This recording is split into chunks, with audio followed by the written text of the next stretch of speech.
সদ্যঘোষিত উচ্চতৰ মাধ্যমিক পৰীক্ষাত ষ্টাৰ লাইফেৰে কালজুৰি গাঁৱলৈ গৌৰৱ কঢ়িয়াই আনিলে বিশাল কলিতাই।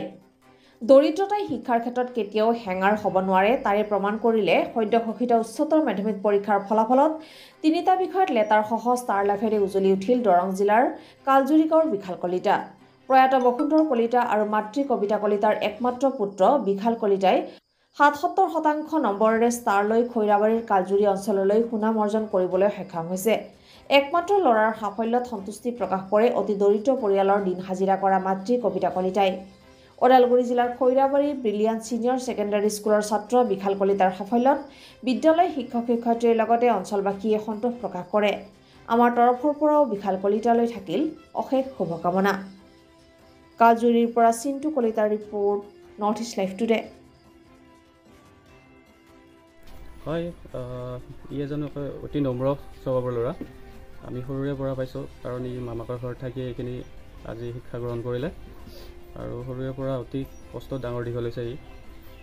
আৰু আচলতে ওচৰৰ মই শিক্ষকতাৰ লগতে জড়িত আৰু হাইস্কুলখনত ই মোক কিবা কিবি অসুবিধা পোৱা বিষয়বিলাকৰ বিষয়ে অলপ সুধিছিলে আৰু তেতিয়া কৈছিলোঁ। তাৰপিছত কলেজত যোৱাৰ পিছত মাজে মাজে তথাপিতো ই আমাক সুধি থাকে কিছুমান যিবিলাক বিষয়ত অলপ অসুবিধা পায় বা এনেকুৱা কি কৰিব লাগিব এনেকুৱা আমি কৈছিলোঁ আৰু অতি ভাল লাগিছে আমাৰ ৰিজাল্টটো পাই আনন্দিত হৈছে, অতিকৈ সুখী হৈছোঁ।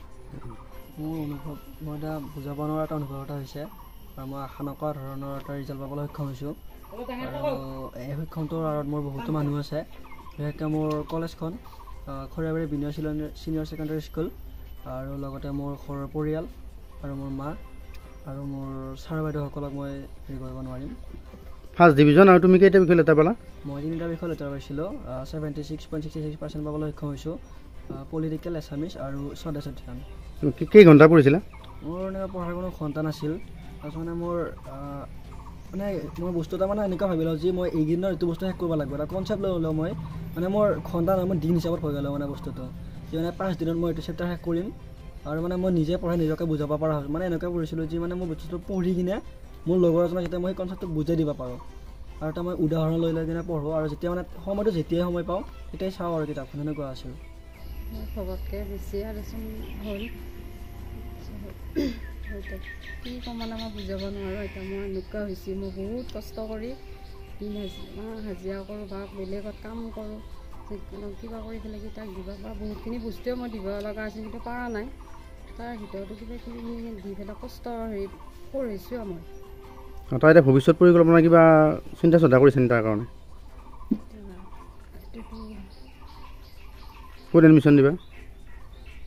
এডমিশ্যন দিব পাৰিতো ভাল কলেজত দিব পৰাটোৱে মই এটা হেৰি কৰিছিলোঁ, কিন্তু এতিয়া তাৰ ক'ত কি কৰিব পাৰি দেচোন।